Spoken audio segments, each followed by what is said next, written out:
good-looking crowd here. Thank you so much. Can everybody please give Lorden a big round of applause for that great introduction? What an outstanding young man. Now, it is good to be back here in Florida. I don't know if we've got any Tampa Bay Rays fans here in Orlando. Big game tonight. It's do or die time. Now, the last time the Rays were in the World Series in 2008, Florida sent me to the White House. Now, the Rays fell just a bit short then, but here in Florida, Democrats fell a little bit short in 2016 also. Over the next couple of weeks, Florida, you've got the chance to fix two mistakes. You've got the chance to set two things right. You can bring a World Series championship to the Sunshine State, and you can send Joe Biden and Kamala Harris to the White House.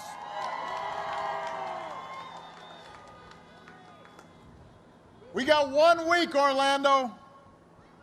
1 week. Si se puede. 1 week until the most important election of our lifetimes.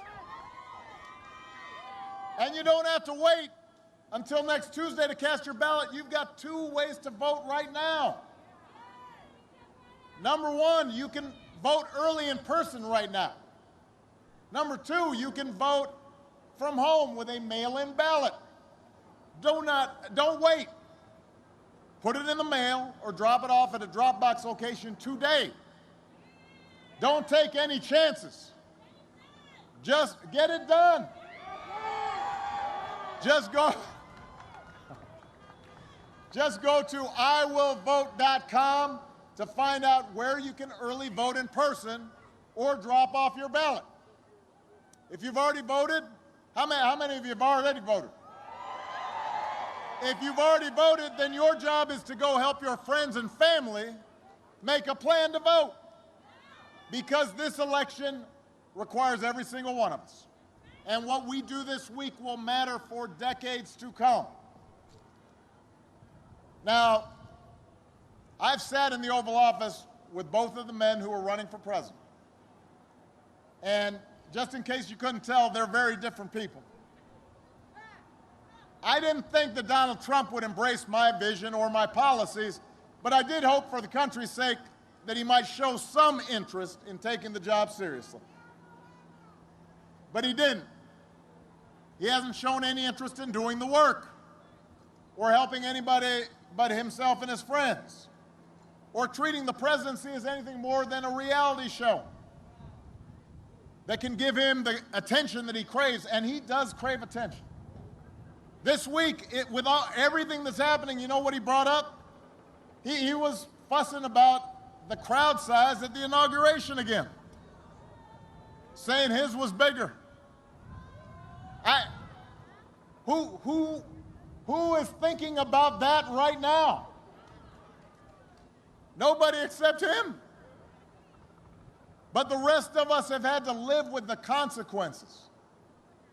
More than 225,000 people in this country are dead. More than 100,000 small businesses have closed. 500,000 jobs are gone in Florida alone. Think about that. And what's his closing argument? That people are too focused on COVID. He said this at one of his rallies. COVID, COVID, COVID, he's complaining. He's jealous of COVID's media coverage.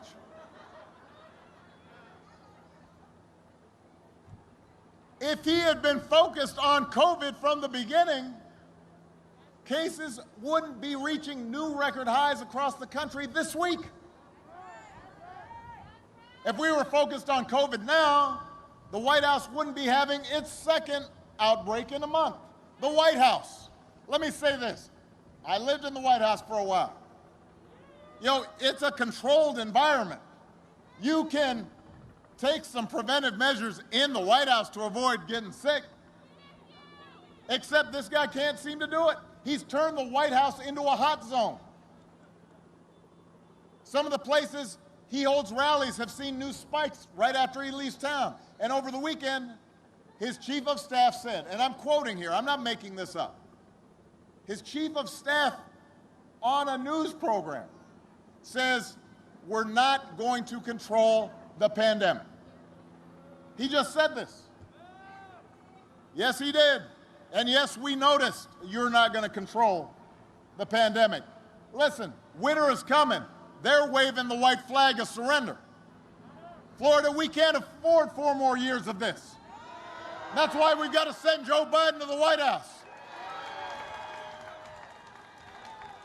Because we cannot afford this kind of incompetence and disinterest.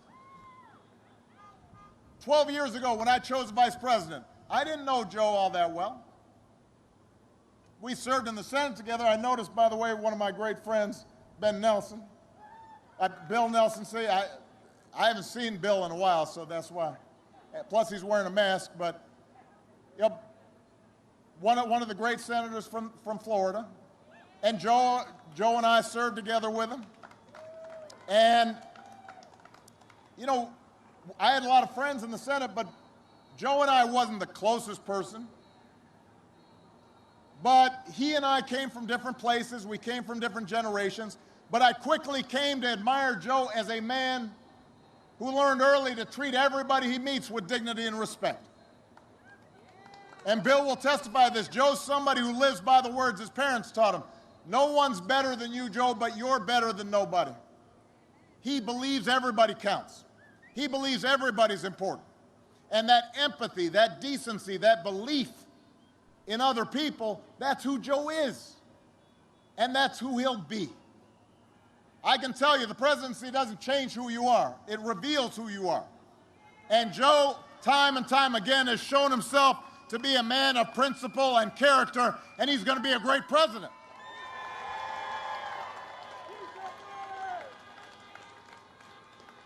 For 8 years, Joe was the last one in the room whenever I faced a big decision. He made me a better president, and he's got the character and the experience to make us a better country. And he and Kamala are going to be in the fight, not for themselves, but for every single one of us. Listen, you've got a president right now, he wants full credit for an economy that he inherited. He wants zero blame for the pandemic he ignored. But you know what? The job doesn't work that way. You've got to be responsible 24/7. You got to pay attention 24/7. Tweeting at the TV doesn't fix things. Watching TV all day doesn't fix things. Making stuff up doesn't fix things. You've got to have a plan if you want to make people's lives better. You've got to put in the work if you want to make people's lives better. And along with the experience to get things done, Joe Biden has concrete plans and he's got concrete policies that will turn our vision of a better, fairer, stronger country into a reality. Look, here's the truth. The pandemic would have been challenging for any president. But this idea that somehow this White House has done anything but completely screw this thing up is nonsense. South Korea had its first case of COVID at the same time, the same week as the United States. Do you know that their per capita death rate is just 1.3% of what ours is? Think about that statistic. I've given this statistic a couple times, and people haven't really focused on it. The number of people in Korea who have died of COVID per capita is less than 1.5% what our death rate is. That's thousands and thousands of people, if we had been as effective and responsible, whose lives would have been saved in this country. Just across the border in Canada, the death rate per capita is 39% what ours here is in the United States. We are the largest, the wealthiest, most powerful country on earth, and we cannot somehow get a grip on this because our government hasn't been doing its job. Last week, when Trump was asked if he'd do anything differently, you know what he said? He said, not much. Not much. Really? Not much? You can't think of anything that you might be doing differently? Like maybe you shouldn't have gotten on TV and suggested we might inject bleach to cure COVID? That's not something you said, you know, maybe I shouldn't have said that? Not much. Think about how hard the tourism industry has been hit right here in Orlando, right here in Florida. You lost one spring training season already, and he can't think of doing anything differently? Joe takes this seriously. He knows the emotional toll on grandparents when they can't see and hug their grandkids. He's not going to screw up testing. He's not going to call scientists idiots. He's not going to host super spreader events at the White House and then take it on a tour all across the country. Joe will get this pandemic under control with a plan to make testing free and widely available. He's going to get a vaccine to every American cost-free. And he's going to make sure our frontline heroes never have to ask other countries for the equipment that they need to keep themselves safe. His plan will guarantee paid sick leave for workers and parents affected by the pandemic. He's going to make sure that small businesses that hold our communities together and employ millions of Americans can reopen safely. And he understands that we're not going to rebuild the economy and put people back to work until we get this pandemic under control. It's not that complicated. Donald Trump likes to claim he built this economy, but I just want to remind you that America created 1.5 million more jobs in the last 3 years of the Obama-Biden administration than in the first 3 years of the Trump-Pence administration. That's a fact. Look it up.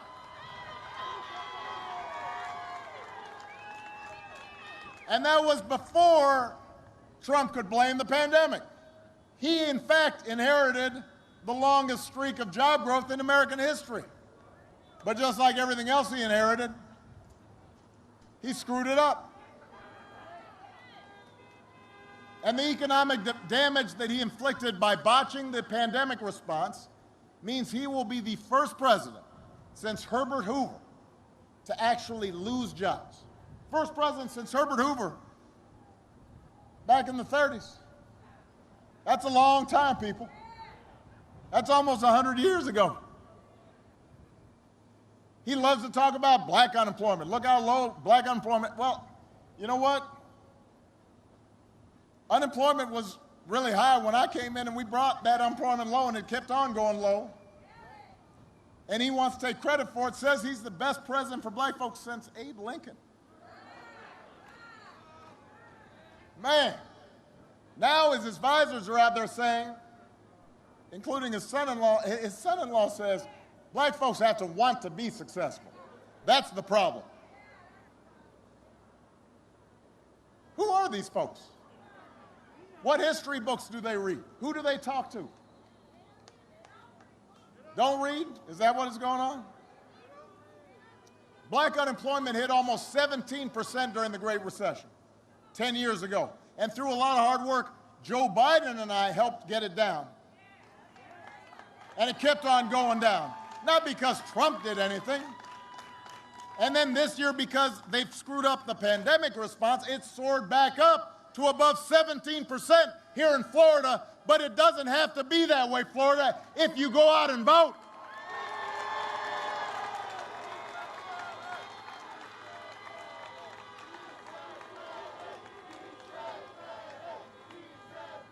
Sí se puede.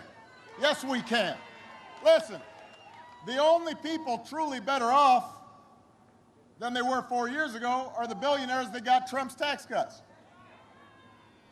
In the meantime, he has not been able to manage extending relief to millions of families who can't pay the rent right now, can't put food on the table right now. Got no plan to reopen schools that need reopening or protecting teachers in the process. You know, I don't understand how it is that he cannot organize Republicans in Congress to do the right thing. And it's not like it's his money that we're asking to pay, because he doesn't pay taxes. Barely pays income taxes. We know he's got a secret Chinese bank account, so he may be paying taxes to the Chinese, but he's not paying taxes here. First year in the White House, only paid $750 in taxes, in federal income taxes. $750. Can you imagine that? I mean, teachers pay more than that. You know, social workers pay more than that in taxes. Huh? Soldiers, folks in uniform pay more in taxes than that. So how are you living large and you're not willing to do the right thing to make sure that we're able to pay for quality schools for our kids, to provide veterans benefits for those who've earned them? Joe Biden has a plan to create 10 million good, clean energy jobs right here in America. It's part of his plan to protect Florida from climate change and secure environmental justice. And he's going to pay for it by rolling back those tax cuts to billionaires.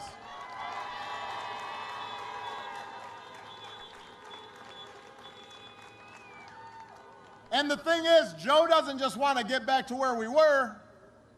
He finally wants to make some long overdue changes so that our economy actually makes life a little easier for everybody. The waitress trying to raise a kid on her own. The student trying to figure out how to pay for next semester's classes. The shift worker who's worried about maybe being laid off. The cancer survivor who's worried that her pre-existing conditions might prevent her from being able to get coverage. And speaking of health care, by the way, you may have noticed Republicans love saying right before an election how they're going to protect people who have pre-existing conditions. Have you noticed that? Well, you know what? Joe and I actually protected them 10 years ago with the Affordable Care Act. And you know, those same Republicans who say they're going to protect them, somehow they have tried to repeal or undermine the Affordable Care Act more than 60 times. And each time they try to repeal it, they say, oh, we've got a great replacement. It's coming. Everybody's a little young here, but you guys remember Popeye? And remember that guy who always needed to borrow some money for a hamburger? He said, don't worry, I'm going to be paying you back sometime soon. That's like Republicans with health care. They always say it's coming soon. We're going to be paying you back with a great replacement plan. But that 2 weeks has been 10 years coming now. For the last 10 years, every 2 weeks, they say we're going to have a great health care plan. You know where it is? Because I don't. The reason they don't have a plan is because a plan doesn't exist. They've never had one. They've instead attacked the Affordable Care Act at every turn, driving up costs, driving up the uninsured. Now they're trying to get the Supreme Court to take away your health care right now as quickly as they can in the middle of a pandemic with nothing but empty promises to take its place. Think about what that would do to families right here in Florida. Florida has the highest enrollment under the Affordable Care Act of any state in America. Last week, Trump flat out said he hopes the Supreme Court takes your health insurance away. Said it out loud. Don't boo. Vote. And last night, he installed the Supreme Court justice who he hopes will help him do it. Don't boo. Vote. Florida, this is serious. And Joe and Kamala will protect your health care. They will expand Medicare. They'll make insurance more affordable for everybody. Because Joe knows that a president's first job is to keep us safe from all threats, foreign, domestic, and microscopic. When the daily intelligence briefings flash warning lights about a virus, the president can't ignore it, can't be too lazy to read the briefing. When Russia puts bounties on the heads of our soldiers in Afghanistan, the commander-in-chief can't be MIA, missing in action. Joe Biden would never call the men and women of our military suckers or losers because they're willing to sacrifice their lives on behalf of the American people. Joe Biden understands those troops are somebody's kids, somebody's dad, somebody's mom, somebody's husband, somebody's wife, somebody's father or mother. And Joe Biden understands that there is glory and goodness in being willing to sacrifice on behalf of others, something that apparently this administration just doesn't comprehend. Our current president, he whines that 60 Minutes is too tough. You think he's going to stand up to dictators? He thinks Leslie Stahl's a bully. Just yesterday, he said that Putin of Russia, Xi of China, and Kim Jong-un of North Korea want him to win. We know. We know because you've been giving them whatever they want for the last 4 years. Of course they want you to win. That's not a good thing. You shouldn't brag about the fact that some of our greatest adversaries think they'd be better off with you in office. Of course they do. What does that say about you? I mean, think about that. Why are you bragging about that? Come on. And that doesn't make any sense. Joe Biden wouldn't coddle dictators. He'll promote human rights around the world, including in Cuba. Joe will restore our battered standing around the world because he knows our true strength comes from setting an example that the world wants to follow. A nation that stands with democracy, not dictators. A nation that can inspire and mobilize others to overcome threats like climate change and terrorism and poverty and disease. And here's one other thing. Joe and Kamala, when they are in office, they're not going to have, you're not going to have to think about them every single day. You're not going to have to worry about what crazy things they're going to say, what they're going to tweet. They're just going to be too busy doing the work.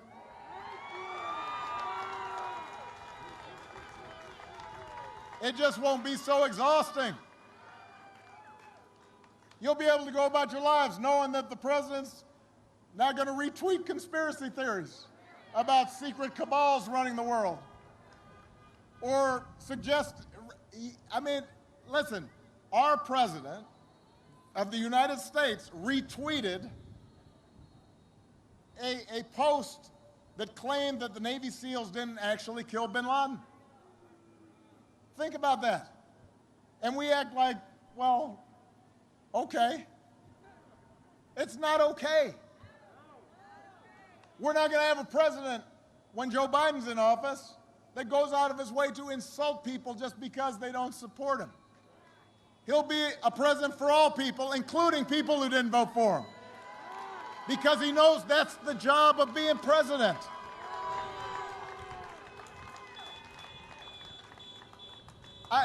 I mean, we've gotten so numb to what is bizarre behavior.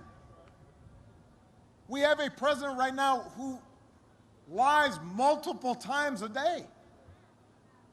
And this is not my claim. Even Fox News sometimes says, well, what he says isn't really true. He didn't mean it. It's not normal behavior. We wouldn't tolerate it from a coworker. We wouldn't tolerate it from a football coach. We wouldn't tolerate it from a high school principal. I mean, we might have to put up with it if it was a family member, but we talk about him afterwards. Even Florida man wouldn't be doing some of this stuff. Why would we accept it from President of the United States? And you know what? I mean, sometimes it's almost too easy to make fun of it, but it's serious. There are consequences to his actions. If he was just on Jerry Springer or something, you'd say, well, but this is the most powerful office on earth. And when people see the president doing things like that, it emboldens other people to be mean and cruel and divisive and racist. And it frays the fabric of our lives. It affects the way our children see things. When we tell our children to tell the truth, and then we have the person in the highest office in the land who doesn't seem capable of doing so, that undermines our society. It affects the way our families get along. It affects the way the world looks at America.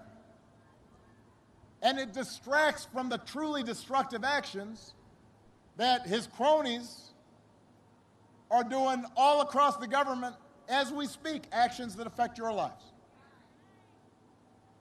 You've got the Environmental Protection Agency that's supposed to protect our air and our water. It's run by an energy lobbyist that gives polluters free rein to dump unlimited poison into our air and our water. It's not right. It ain't right. The Labor Department, that's supposed to protect workers. It's run by a corporate lobbyist who's declared war on workers. He's trying to gut protections to keep essential folks safe during a pandemic, making it easier for big corporations to steal their wages. The Interior Department, that's supposed to protect our public lands, our wilderness, the Everglades, it's run by an oil lobbyist who's just fine with selling them to the highest bidder. You've got an education department run by a billionaire who has gutted rules designed to protect students from getting ripped off by for-profit colleges, and that is stiff-arming students looking for loan relief in the middle of an economic collapse. You've got the person who runs Medicaid trying not to get more people onto Medicaid so they've got better health care, but to kick more people off of Medicaid. Come on. It ain't right. So what are you going to do about it? You got to vote. You've got to vote. When Joe and Kamala are in charge, they're not going to surround themselves with hacks and lobbyists. They're going to surround themselves with qualified public servants who actually are serious about doing their job, who are looking out for you, for your job, your family, your health, your communities, your planet. And that, more than anything, is what separates them from their opponents. They actually care about you.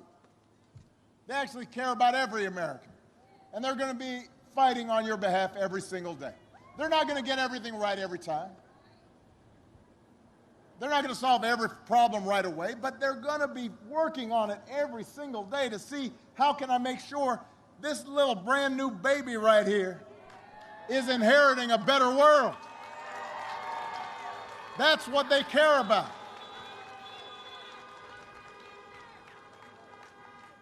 I will say that I miss kissing babies during the pandemic. I can't do it, but look at that little bundle right there. Brand new. It's got the new baby smell. Congratulations. But Joe and Kamala, they care deeply about people and they care about our democracy. They believe that in a democracy, the right to vote is sacred. We shouldn't be making people wait in line for hours. We should be making it easier for everybody to vote, not harder.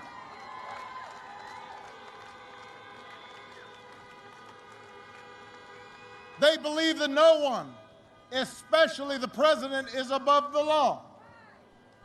They understand the protest isn't un-American. This country was founded on protesting against injustice. And we don't threaten to throw our political opponents in jail just because we disagree with them. That's what happens in dictatorships. It doesn't happen in the United States of America.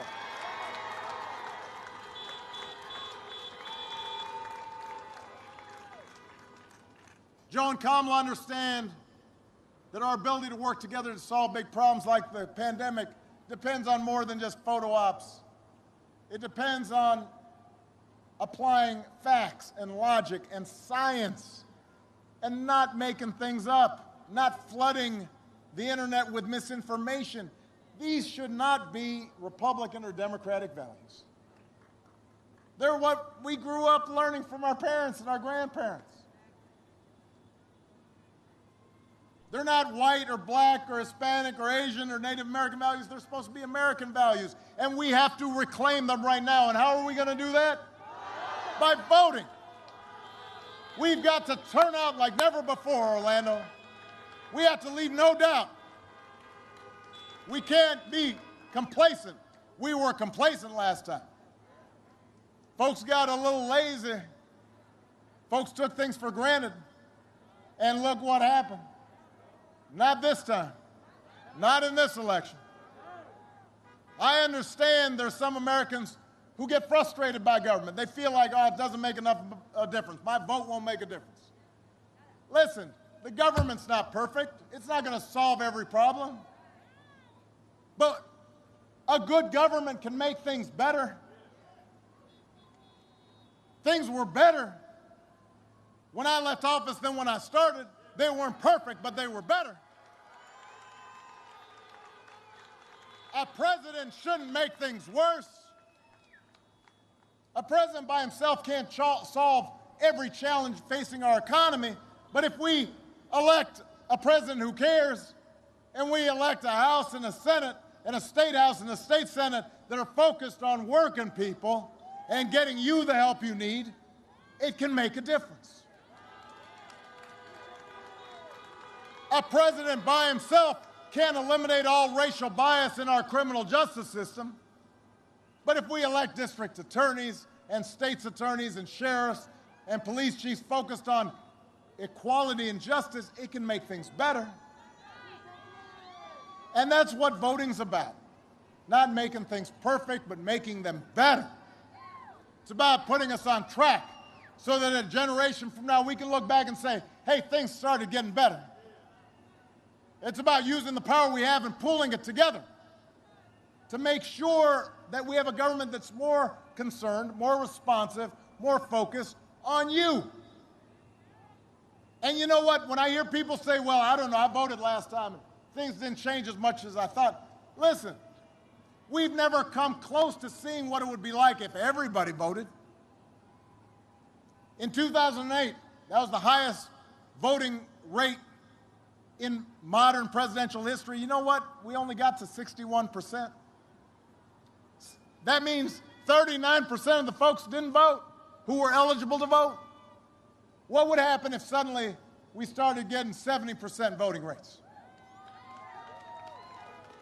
What would happen if we got 60, 70% of the people voting instead of 55% of people voting?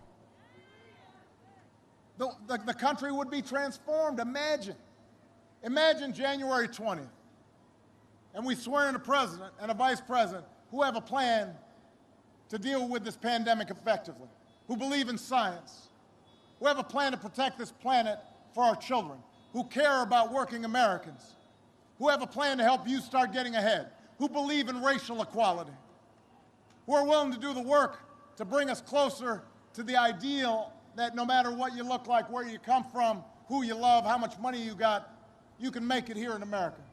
You'll be treated with respect and dignity and justice here in America.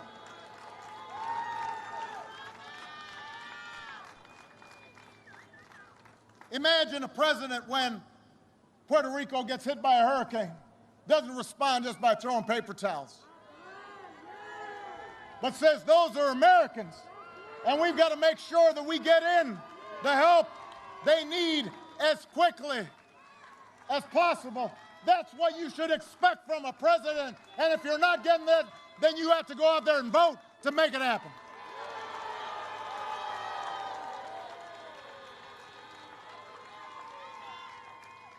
All of that is possible. All of that is within our reach. For all the times these past 4 years when we've seen our worst impulses revealed, The good news is we've also seen our best impulses revealed.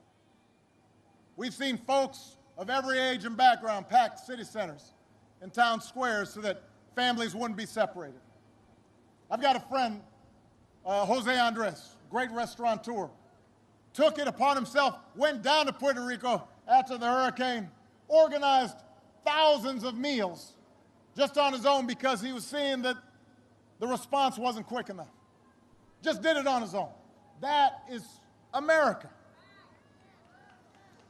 We saw people out on the streets saying we're not going to have our classrooms shut up anymore. We've seen people activated to make sure our kids don't grow up on an uninhabitable planet. We've seen healthcare workers, so many of them all across the country, risk their lives every single day just to save somebody else's loved ones. We've seen people contribute and volunteer to neighbors that have been hit hard.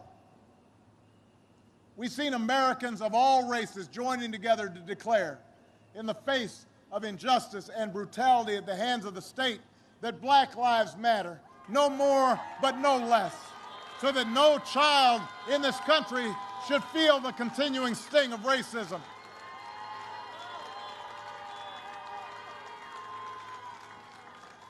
That's true in Orlando, it's true in Florida, it's true all across this country. America is a good and decent place, but we've just seen so much noise and nonsense and distortion, and sometimes it's hard for us to remember. But Orlando, I'm asking you to remember what this country can be, what it should be, what it must be. I'm asking you to believe in Joe's ability to lead this country out of these dark times, to help us build it back better. Don't abandon those who are hurting right now. We can't abandon the kids who aren't getting the education they need right now. We can't abandon all those young people who are out on the streets who inspired us. We got to channel their activism into action. We can't just dream for a better future. We got to fight for a better future. We've got to out-hustle the other side.